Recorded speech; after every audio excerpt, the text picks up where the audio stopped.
Hey guys, स्वागत है आप सभी का अभ्यास पॉइंट के इस यूट्यूब चैनल पर। दोस्तों, आज की क्लास में बात करने वाले हैं क्लास 12 की फर्स्ट पोएम, जिसका नाम है my mother at 66, written by Kamala Das. आज की इस क्लास में हम डिस्कस करेंगे इस पोएम की एक्सप्लेनेशंस, इसके अलावा इसकी समरी, और लास्ट में हम इसके जो कुछ इम्पोर्टेंट क्वेश्चन आंसर्स है वो भी हम इसमें डिस्कस करने वाले हैं। तो चलिए शुरू करते हैं आज की क्लास। सबसे पहले अबाउट द पोइट, कवि के बारे में। कवि का परिचय क्या है? सबसे पहले कवि की बात करें तो ये इसमें हमारे पास जो पोइट है, अब पोइट क्या, पोइटस बोले कि जिसका नाम है कमला दास। माई मदर एट 66, मेरी माँ जिसकी एज कितनी हो चुकी है, 66। ये एक अच्छी खासी पोइम है कमला दास की, और इंडियन पोइटेस है ये, जिनका जन्म 1934 में हुआ और इनकी मृत्यु हुई थी 2009 में। Was born in Malabar Kerala, जन्म इनका कहाँ हुआ है? मालाबार केरला में। She is recognised as one of India's foremost poet, ये जानी जाती है इंडिया की सबसे पहले की जो कवि हैं, इंडिया के जो सबसे पहले के जो कवि रहे हैं उनमें इनका नाम लिया जाता है। Her works are known for their originality, इनकी जो रचनाएं हैं, इनकी रचनाएं जो है वो फेमस है, प्रसिद्ध है किसके लिए? उनकी ओरिजिनलिटी के लिए, उनकी वर्सेटिलिटी के लिए, and the indigenous flavour of the soil, और मिट्टी के प्रति उनका जो स्वदेश प्रेम है उसके लिए जानी जाती है। यानी कि उनकी रचनाएं जो हैं वो उनमें आपको देखने को मिलेगा क्या? ओरिजिनलिटी, जिसे हम हिंदी में मौलिकता कह सकते हैं।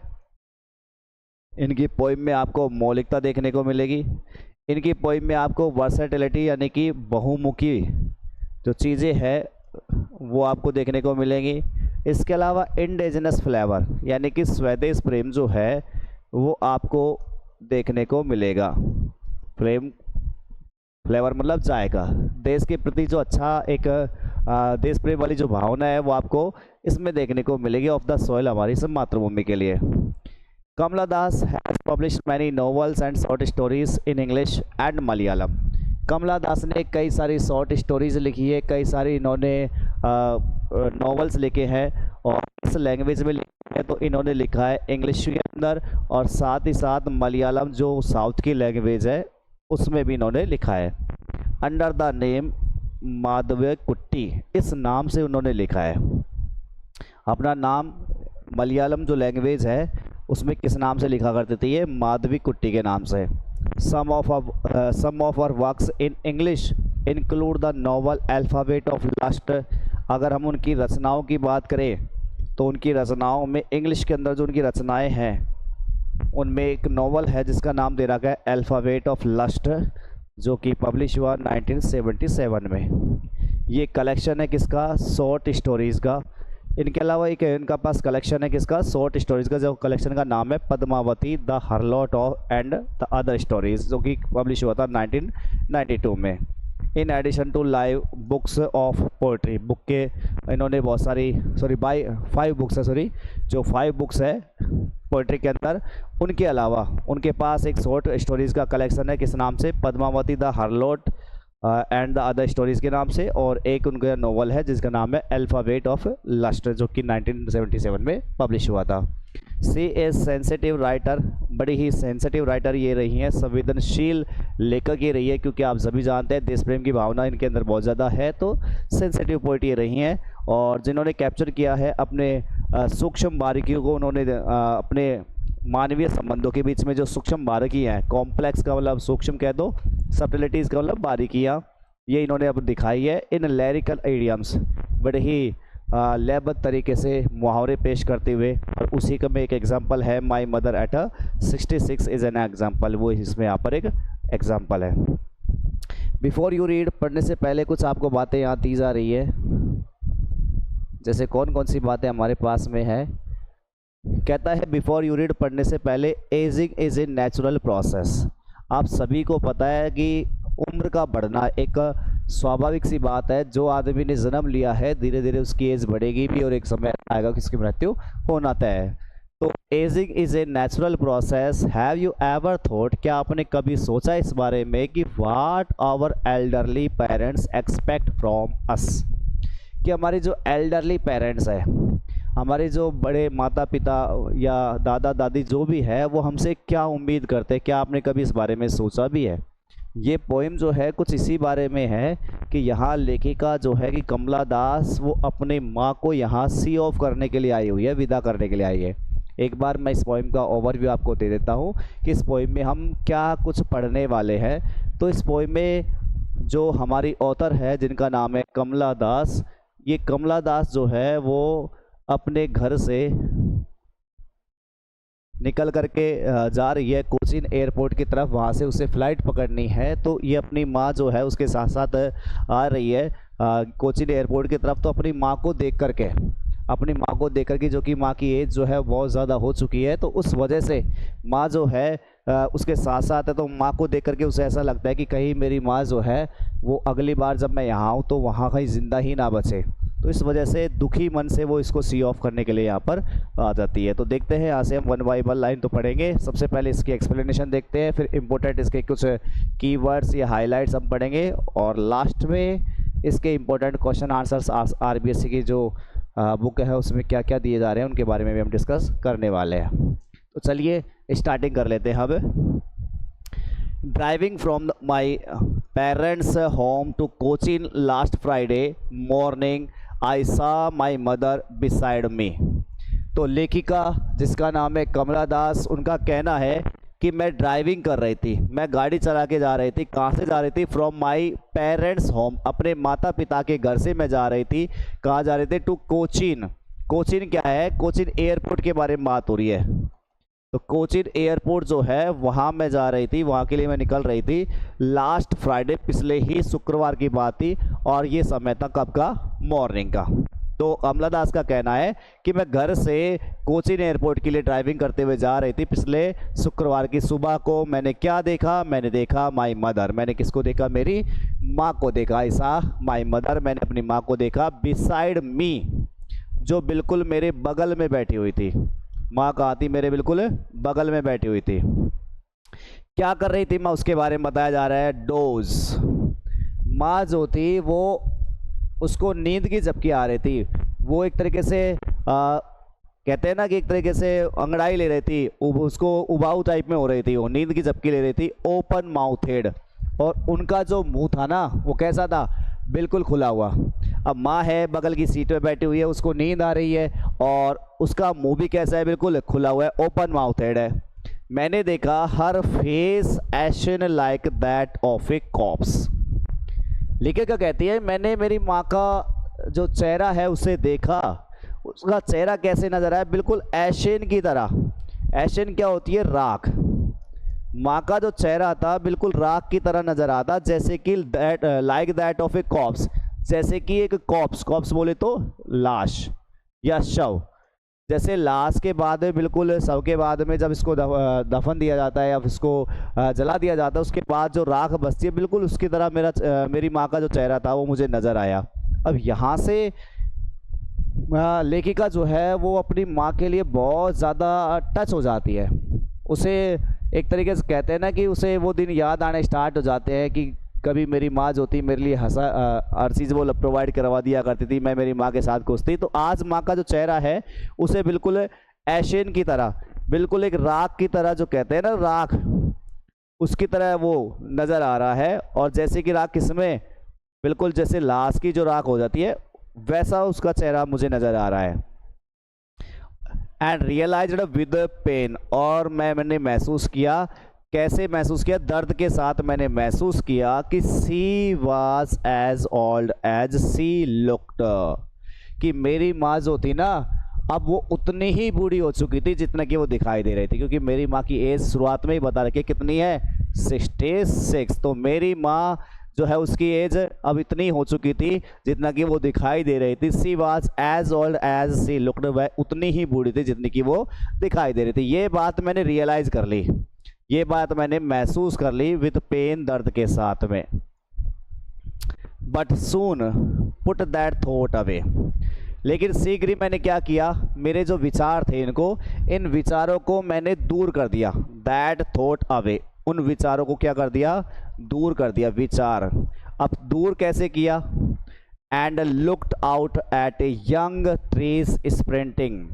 अब मैंने अपने इन विचारों को दूर करने के लिए क्या किया, क्योंकि यहाँ एक तरीके से मुझे फियर, डर जो था वो माँ को देख करके इमोशन जो थे मेरे बाहर निकल के आने लग गए थे। तो उस वजह से मैंने अपने विचारों को दूर किया। और कैसे दूर किया, मैं बाहर देखने लगी, लुक्ड आउट, मैं बाहर देखने लगी किसकी तरफ, यंग ट्रीज स्प्रिंटिंग।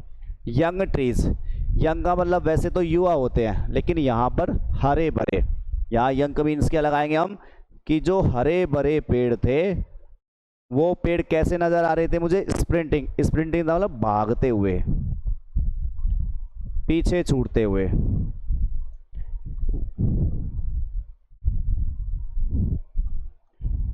वो हरे भरे पेड़ जो थे अब वो मुझे भागते हुए नज़र आ रहे थे, पीछे छूटते हुए नज़र आ रहे थे, क्योंकि वो कार पे, अब कार में है तो इसका मतलब जब आगे बढ़ेगी तो पेड़ जो है उसको पीछे छूटते हुए नज़र आ रहे थे। इसके अलावा द मैरी चिल्ड्रन, और उसने क्या देखा, उसने देखा मैरी। मैरी का मतलब बड़े खुश, बड़े प्रसन्न जो बच्चे थे वो क्या कर रहे थे, spilling out of their Holmes, वो अपने घरों से बाहर निकल आ रहे थे। स्पिलिंग आउट, बाहर निकल के जाना, इसका मतलब हो सकता है कि वो स्कूल वगैरह के लिए निकल रहे हो ना, सुबह का समय था, शुक्रवार की सुबह है, तो इसका मतलब वो स्कूल जा रहे होंगे। तो उसने क्या देखा कि जो बड़े खुश बच्चे थे, प्रसन्नचित जो बच्चे थे, वो स्पेलिंग आउट, वो बाहर निकल रहे थे, कहाँ से, ऑफ देयर होम्स, उनके घरों से। तो यहाँ ये दो सीन जो बताए गए हैं, यहाँ पर जो दो सीन बताए गए, क्यों बताए गए, पहले एक बार इसको हम देख लेते हैं। क्योंकि एक तरफ आप देखोगे माँ जो है उसका चेहरा बिल्कुल, हम कह रहे थे कि एशियन की तरह है, राख की तरह है, और माँ जो है उसकी एज जो है वो काफ़ी ज़्यादा हो चुकी है। वही दूसरी तरफ दो जो एग्जाम्पल हमारे यहाँ यूज़ किए जा रहे हैं, एक तरफ है हमारे पास में यंग ट्रीज़, एक तरफ हमारे पास में था यहाँ से ये यंग ट्रीज़ का था, और दूसरी तरफ था हमारे पास में मैरी चिल्ड्रन। क्योंकि आप देखोगे यंग ट्रीज़ अभी हरे भरे पेड़ है, युवा पेड़ है, अभी उनकी उम्र बहुत ज़्यादा बची हुई है, और जबकि दूसरी तरफ है यहाँ पर हमारे पास मैरी चिल्ड्रन कि प्रसन्नचित बच्चे। ये दोनों कॉन्ट्रास्टिव है, माँ उसकी ज़्यादा और ये दोनों उसके कॉन्ट्रास्ट में, उसके तुलनात्मक दृष्टि से देखें तो एज का जो गैप यहाँ पर नज़र आ रहा है। या यूँ कहें कि एक तरीके से ये माँ की एज जो है वो समाप्त होने वाली है, जबकि अभी ये यंग ट्रीज़ और जो मैरी चिल्ड्रन है इनकी एज अभी पूरी बची हुई है, ये अभी इनकी ज़िंदगी को अच्छे से जीने वाले हैं। तो यहाँ हम कह सकते हैं कि यहाँ कॉन्ट्रास्ट है, यहाँ एक तरीके से विरोधाभासी चीज़ को बताई गई है, माँ की एज इधर से और दूसरी तरफ है हरे भरे पेड़ और मैरी चिल्ड्रन। आगे देखते हैं। But after the airport security check, लेकिन बाद में, अब आपको पता है यहाँ कहाँ जा रही है, तो ये हमारे पास कोचीन एयरपोर्ट पे जा रही थी। तो कोचीन एयरपोर्ट पे जाने के बाद वहाँ पर सिक्योरिटी चेक हुआ। तो सिक्योरिटी चेक होने के बाद, एयरपोर्ट पर सिक्योरिटी चेक होने के बाद, अब आपको पता है जा कौन रही है, माँ जा रही है, तो सॉरी कौन जा रही है, लेखिका। तो लेखिका तो सिक्योरिटी चेक होने के बाद अंदर की तरफ हो जाएगी, माँ बाहर की तरफ है यहाँ से। तो आफ्टर द एयरपोर्ट से सिक्योरिटी चेक, कि एयरपोर्ट की सिक्योरिटी चेक होने के बाद में स्टैंडिंग ए फ्यू यार्ड्स, अब माँ से कुछ एक यार्ड्स, यार्ड्स के मतलब गज कह दो, कुछ एक दूरी पर खड़े होते हुए, कि मेरी जो डिस्टेंस है वो माँ से कुछ एक दूरी पर खड़े होते हुए, अब एक मतलब क्या होता है, दूर, मेरी माँ से मैं कुछ एक यार्ड्स दूरी पर थी।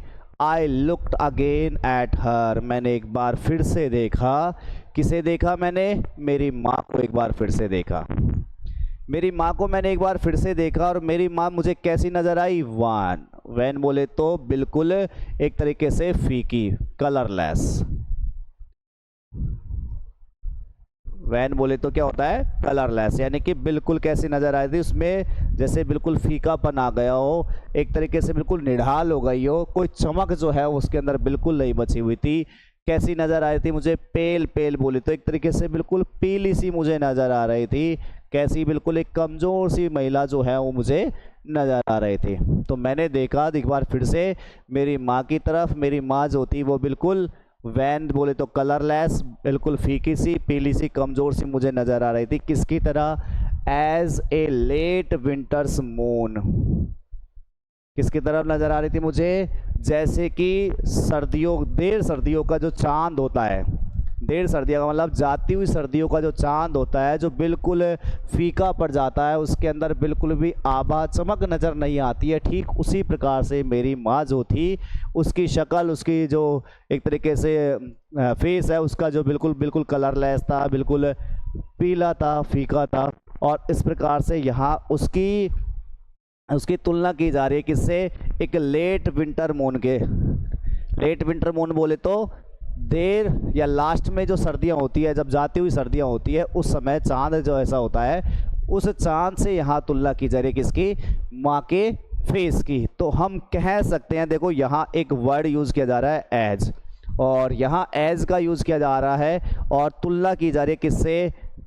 माँ के फेस की किससे? ए लेट विंटर मून से। तो इसका मतलब हमारे पास यहाँ एक फिगर ऑफ स्पीच है जिसका नाम क्या है? सिमिली। ये फिगर ऑफ स्पीच क्या होता है? इसके अंदर हमारे पास टू डिफरेंट ऑब्जेक्ट की, टू डिफरेंट ऑब्जेक्ट की यहाँ तुलना की जाती है, दो अलग अलग वस्तुओं की यहाँ तुलना की जाती है। टू डिफरेंट ऑब्जेक्ट का मतलब ये हुआ, जैसे मानव की यहाँ तुलना की जा रही है किससे? लेट विंटर मून से। तो टू डिफरेंट ऑब्जेक्ट्स है और यहाँ तुलना की जा रही है यूजिंग लाइक और एज वर्ड्स। कौन से वर्ड यूज़ किए जाते हैं इसमें? या तो लाइक वर्ड यूज़ किया जाता है या फिर एज वर्ड्स का यहाँ यूज़ किया जाता है। तो जैसे कि हमारे पास यहाँ कौन सा वर्ड आ रहा है? एज। तो इसीलिए हमारे पास जो फिगर ऑफ स्पीच है वो कौन सा है? इसमें सिमिली है। आगे बढ़ते हैं।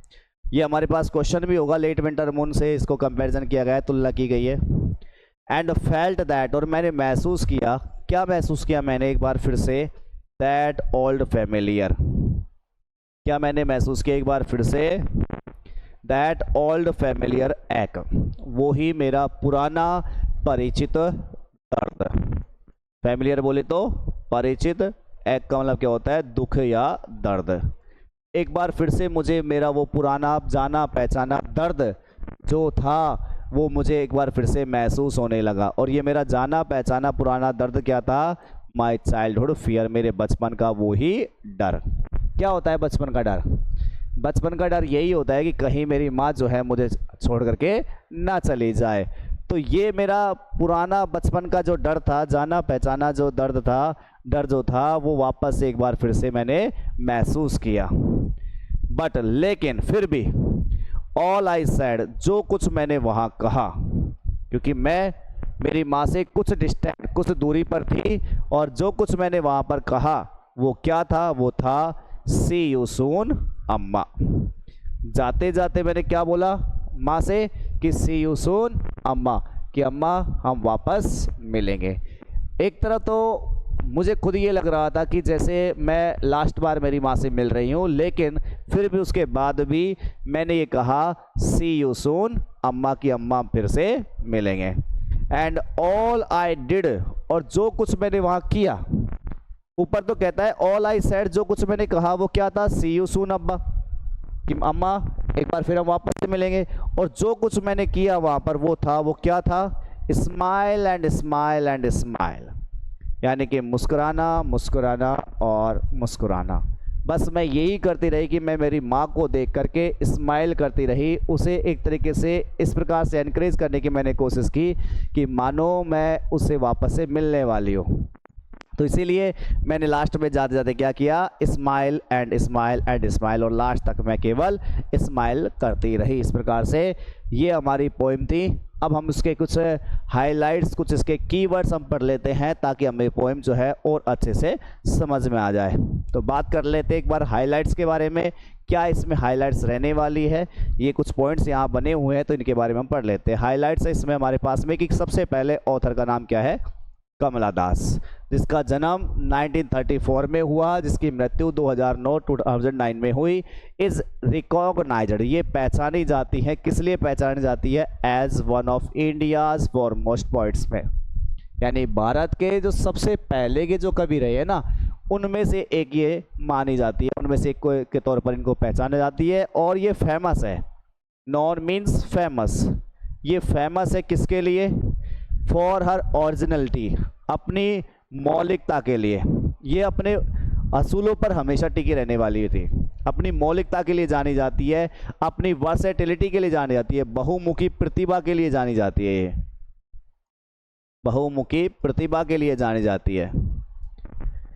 अगली बात करें, the poet describes her mother's face as ashen. अभी बात की थी like that of a cops, जैसे कि एक लाश की जो ऐश होती है, जैसे कि एक शव की जो राख होती है, उसी राख की तरह माँ का चेहरा जो है वो यहाँ पर उसने वर्णन किया है कि उसकी माँ का जो चेहरा था वो बिल्कुल कैसा नज़र आ रहा था, उसे बिल्कुल एक जो लाश होती है उसकी राख की तरह उसका चेहरा नज़र आ रहा था। हाईलाइटिंग, ये चीज़ उजागर करते हुए कि हर एजिंग अपेरेंस की उनकी एज जो थी ना वो क्या हो रही थी, बढ़ रही थी। अपनी माँ का जो एजिंग अपेरेंस, बढ़ती हुई उम्र का जो स्वरूप है उसको बताने के लिए उसने ये सब बताया था कि उसकी माँ जो थी वो उसको नज़र आ रही थी बिल्कुल किसकी तरह, एशियन की तरह। आगे बात करते हैं थर्ड पॉइंट में, the imagery of young trees sprinting. आपको याद हो तो यहाँ हमने यंग ट्रीज स्प्रिंटिंग एक वर्ड पढ़ा था कि हरे भरे जो पेड़ है वो पीछे छूटते हुए, उसकी यहाँ पर इमेज जो बनाई गई है, and the merry children spilling out. और दूसरी बात हमने ये भी पढ़ी थी कि जो प्रसन्नचित्त बच्चे थे spilling out of their Holmes, जो अपने घरों से बाहर निकल रहे थे। दो बातें हमने यहाँ देखी थी वहाँ पे, एक तो ये था कि हरे भरे जो पेड़ थे वो पीछे छूटते हुए नजर आ रहे थे उसमें, और दूसरा प्रसन्नचित्त जो बच्चे थे वो घरों से बाहर निकल कर आ रहे थे। ये दोनों चीज़ें क्यों बताई गई, कॉन्ट्रास्ट करती है, ये दोनों चीज़ें जो है वो तुलना करती है किससे, विद द मदर्स फ्रेलिटी, किससे, माँ की जो बिल्कुल निर्बलता थी, फ्रेलिटी बोली तो निर्बलता, माँ जो होती है बिल्कुल भी शक्ति नहीं बची थी माँ के अंदर, माँ की जो निर्बलता है उसकी यहाँ तुलना की जा रही है इन दोनों चीज़ों से। माँ की जो है वो ज़्यादा हो चुकी है, जबकि ये दोनों चीज़ें कैसी है, यंग ट्रीज है, मैरी चिल्ड्रन है। आगे बात करें, the mother is compare to a late winter's moon. माँ को यहाँ कंपेयर किया जा रहा है किससे, लेट विंटर मून से, यानी कि एक देरी से निकलता हुआ चांद, या कह सकते हैं कि जाते हुए चांद की, जाते हुए सर्दियों की जो चांद होता है उससे यहाँ पर तुलना की गई है, जिसमें एम्फेसाइजिंग हर पेल, जिसमें वह जोर डालती है उसका चेहरा कैसा है, बिल्कुल पेल पीला पड़ चुका है। फेडिंग, और फेडिंग का मतलब बिल्कुल एक तरीके से उनकी जो पोजीशन है, उनकी जो स्थिति है वो फेडिंग मतलब धुंधली होती जा रही है। The poem is written as a single sentence. ये पोएम जो है वो लिखी गई है एक सिंगल सेंटेंस के तौर पर, पंक्चुएटेड बाय कॉमा, जिसमें विराम चिन्हों का प्रयोग किया गया है, जिसमें कॉमा का यूज किया जा रहा है, to represents a continuous stream of thoughts. क्या करने के लिए, ये बताने के लिए कि यहाँ पर लगातार विचारों की जो प्रवाह है, विचारों का जो फ्लो है वो बढ़ता हुआ जा रहा है, इस चीज़ को बताने के लिए। कुछ कीवर्ड्स आप देख लें इसमें पोएम में क्या क्या यूज़ किए जा रहे हैं। The poem my mother at 66 written by Kamala Das reflects, वो बताती है ऑन द पोइट्स फीलिंग, किसको बताती है कि कवि की किस प्रकार से यहाँ फीलिंग्स रही है, ऑफ लव, क्योंकि उसकी माँ के प्रति उसका प्रेम, उसका डर, एंड अनएग्जाइटी, उसकी चिंता, अबाउट हर एजिंग मदर, अपनी बूढ़ी होती माँ के बारे में उसको यहाँ बताया गया है। द पोइट कॉन्ट्रास्ट, कवि जो है यहाँ पर तुलना करता है, कवि कौन है, या हमारे पास पोइटेस है कमला दास, वो तुलना करती है the vitality of youth and nature. किसकी, vitality of youth and nature, मतलब युवावस्था जो होती है या प्रकृति जो होती है उसकी शक्ति, उसकी एक तरह से प्रबलता को यहाँ तुलना की जा रही है किससे, with the frailty of her mother, उसकी माँ की निर्बलता से। क्या करते हुए, कैप्चरिंग द कॉम्प्लेक्स इमोशंस, यानी कि बिल्कुल एक सूक्ष्म जो भावनाएं हैं उनको यहाँ दिखाते हुए, जो कि संबंधित है किससे, अपनी माँ की एज से और मॉर्टलिटी मतलब उसकी नश्वरता, उसकी क्षणिकता से। The single sentence structure of the poem mirrors, एक सेंटेंस यहाँ पर दिखाया जा रहा है, उसका जो स्ट्रक्चर है वो ये दिखाता है हमें कि the continuous flow of thoughts, की पूरा जो चैप्टर है ये कंटिन्यूस थॉट्स ऑफ फ्लो है, हम कह सकते हैं फ्लो ऑफ थॉट्स है मतलब विचारों का प्रवाह इसमें बताया गया है। और इसमें केवल और केवल ऑब्जर्वेशन के बारे में बात की जा रही है, वो बार बार अपनी माँ को देख रही है, उसके बारे में अवलोकन कर रही है कि माँ जो है उसकी एज के बारे में बता देख रही है कि कहीं अगली बार जब भी आऊँ तो कहीं माँ जो है उसका देहांत ना हो जाए। तो ये हमारे पास में कुछ कीवर्ड्स थे। अब बात करते हैं कुछ इंपॉर्टेंट क्वेश्चन एंड आंसर जो हमारी बुक में प्रोवाइड किए गए हैं, और इसी में मैं उसको निकाल लेता हूं।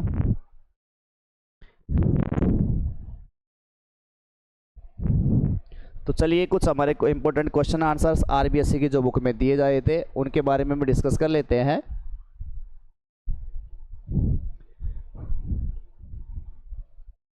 फर्स्ट क्वेश्चन था हमारे पास में माई मदर एट 66 का, ये फर्स्ट क्वेश्चन है। What is the kind of pain and ache that the poets feel, या फिर इसी क्वेश्चन को हम दूसरे तरीके से लें कि what is the childhoods fear, कि बचपन का डर क्या है, द पोइट्स सफरिंग, जिससे कवि जो है या कवित्री जो है वो बहुत ज़्यादा परेशान है, जिससे पीड़ित हो रही है। बचपन का डर तो वही है कि कहीं मेरी माँ जो है मुझे हमेशा के लिए छोड़ करके ना चली जाए, तो ये एक बचपन का डर है उसके अंदर। आंसर भी ये, the poet is pained to see her mother's death pale face, की माँ उसकी माँ का जो चेहरा है, पीला पड़ा चेहरा, उसको देख करके पोइट जो है बहुत ज़्यादा दुखी है। She suffers from her childhood fear, वो अपने बचपन का जो डर है उससे सफ़र करती है, पीड़ित होती है। लॉसिंग हर मदर, कौन सा है वो, उसकी माँ को खोने का। She also aches at the thought, वो इस विचार से भी बहुत ज़्यादा उसे दर्द होता है कि time and age spare none, कि जो समय और जो एज होती है, उम्र होती है, वृद्धावस्था जो होती है, वो किसी को भी नहीं छोड़ता, स्पेयर नन किसी को नहीं छोड़ता। क्वेश्चन सेकंड था, why are the young trees described as sprinting, यहाँ युवा वृक्षों को, युवा मतलब हरे भरे पेड़ जो थे, युवा वृक्ष जो थे, उनको तेज भागते हुए क्यों वर्णित किया गया है। तो मैंने बताया था कि उनकी एज जो है अभी पूरी बची हुई है, वो और प्रोग्रेसिव करने वाला है, जबकि माँ जो है उसकी एज ज़्यादा हो चुकी थी, तो वो प्रोग्रेसिव नहीं करने वाली थी। तो आंसर है इसका, बाय डिस्क्राइबिंग स्प्रिंटिंग ट्रीज, यानी कि भागते हुए पेड़ जो है उनको डिस्क्राइब करते हुए यहाँ कमला दास जो है प्रेजेंट कर दिया कंपैरिजन एंड कॉन्ट्रास्ट। क्या बता रही है, तुलना बताई जा रही है। कंपैरिजन का मतलब तुलना और कॉन्ट्रास्ट मतलब विरोधाभास बताई गई है इस पोइम में। किसके बीच में विरोधाभास और तुलना है, ओल्ड एज और यंग एज के बीच में, क्योंकि दोनों एग्जांपल दिए थे, यंग ट्रीज का और मैरी चिल्ड्रन का। It is between old age and young age, ये कंपैरिजन और कॉन्ट्रास्ट किसके बीच में है, ओल्ड एज और यंग एज के बीच में। ओल्ड एज इज़ लाइफलेस, वृद्धावस्था जो है बिल्कुल लाइफलेस है, अब उसके अंदर जीवन नहीं होता, और पेल बिल्कुल ऐसा होता है कमज़ोर, जबकि यंग एज जो होती है, युवावस्था जो होती है, वो कैसा है, फुल ऑफ जॉय है, एनर्जी है, बड़ा आनंद से भरपूर होता है, एनर्जी से भरपूर होता है। बात करें क्वेश्चन नंबर थर्ड के बारे में। क्वेश्चन नंबर थर्ड कहता है, why has the poet brought in the image of the merry children spilling out of their homes, कि यहाँ कवित्री ने प्रसन्नचित जो बच्चे हैं, हमारे पास जो पोइटेस है उसने प्रसन्नचित बच्चों को जो घर से बाहर निकल के जा रहे थे, उस दृश्य को यहाँ पर क्यों शामिल किया है। वही क्वेश्चन है हमारे पास, ऊपर जो नीचे ऊपर जो क्वेश्चन था वही एक यही है हमारे पास, क्यों वर्णित किया गया है, क्यों शामिल किया गया है। क्योंकि आपको पता है कि भाई जो इस यंग ये मैरी जो चिल्ड्रन थे वो अपने घरों से बाहर निकल के जा रहे थे, अभी इनकी एज छोटी है और ये और अच्छे से अभी बढ़ने वाले हैं और फुल ऑफ जॉय है, परिपूर्ण है, इसलिए इनको शामिल किया गया। जबकि उसकी माँ जो है वो बहुत ज़्यादा वीक हो चुकी है, उसकी उम्र बिल्कुल अब समाप्ति की ओर आ चुकी है, इसलिए क्या कहता है, चिल्ड्रन रिप्रेजेंट जॉय, बच्चे जो है वो यहाँ पर दिखाए किसको, जॉय को, केयर फ्री लाइफ को, एंड ग्रोइंग स्ट्रेंथ और बढ़ती हुई शक्ति को यहाँ दिखाया गया है इन इट्स कॉन्ट्रास्ट।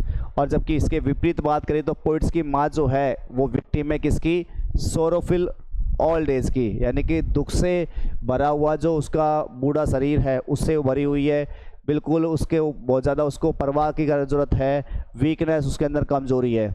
तो the image of the merry children presents comparison and contrast in the poem, जो कि मैंने बताया था ऊपर है, बिल्कुल उसमें भी कंपैरिजन और कॉन्ट्रेस्ट के बारे में बात हो रही है। नेक्स्ट बात करें क्वेश्चन नंबर 4 के बारे में कि why has the mother been compared to the late winter's moon, कि माँ को लेट विंटर मून से क्यों कंपैरिजन किया गया है, माँ की जो एज आ रही थी उसको लेट विंटर मून से क्यों कंपैरिजन किया गया है। क्योंकि मैंने बताया था कि जो जाती हुई सर्दियों का जो चांद होता है उसकी चमक जो है बिल्कुल फीकी पड़ जाती है, ठीक उसी प्रकार से माँ की जो एज है अब उसके चेहरा जो है वो भी बिल्कुल फीका पड़ चुका है, उसके अंदर कोई एक तरीके से लालिमा नहीं है, बिल्कुल उसका चेहरा जो है एक बेजान बन चुका है। तो वही चीज़ है, the late winter's moon appears dull, कि जाती हुई सर्दियों का जो चांद है बिल्कुल डल होता है, श्राउडेड होता है, बिल्कुल बादलों से ढका हुआ होता है, इट्स लॉसेज इट ब्राइटनेस, और इसकी चमक जो है बिल्कुल उसको खो देता है। वो इसी प्रकार से कवि ने यहाँ कंपेयर किया है अपनी माँ की एज को, जो पीली उसकी माँ की जो एज थी उसको, और उसे बताया बिल्कुल एशेन राख की तरह, जो कि like withered face to the late winter's moon. Next जो इसका क्वेश्चन था लास्ट 5वां, इसमें बताया गया था कि what do the parting words of the poet. यहाँ पर जो पार्टिंग वर्ड्स थे, विदाई वाले जो शब्द थे, ये व्हाट डू ये क्या करते हैं, what do the parting words of the poet her smile signify, signify मतलब महत्व क्या है इनका, कि भाई कवि के विदाई वाले जो शब्द और उसकी जो स्माइल है उनका क्या महत्व है। क्योंकि लास्ट में आपको पता है पार्टिंग वर्ड्स जो थे सी यू सून अम्मा, इसके अलावा दूसरा स्माइल स्माइल स्माइल, बाद में स्माइल किया था उसने, इनका क्या महत्व है। तो the parting words of the poets were see you soon Amma, कि जो पार्टिंग वर्ड्स थे अम्मा के वो क्या थे, सी यू सून अम्मा। दीज वर्ड्स सिग्निफाई, ये जो शब्द है वो महत्व कर बताते हैं उसकी उस होप को, उसकी उस आशा को, to see her mother soon again, कि वह अपनी माँ को दोबारा से देख पाएगी। It is a kind of promise, ये एक तरीके का क्या है, वादा है, टू हर मदर अपनी माँ के लिए। हर स्माइल सिग्निफाइज दैट, उसकी जो स्माइल है वो उसका महत्व ये है कि she was trying to hide her pain, कि वो अपना वो जो दुख है वो छिपाने की कोशिश कर रही थी, किससे, फ्रॉम हर मदर, अपनी माँ से। तो ये हमारे कुछ आरबीएससी के जो क्वेश्चंस हैं वो जो बुक के अंदर लिखे गए थे उनको हमने सॉल्यूशन दिए हैं।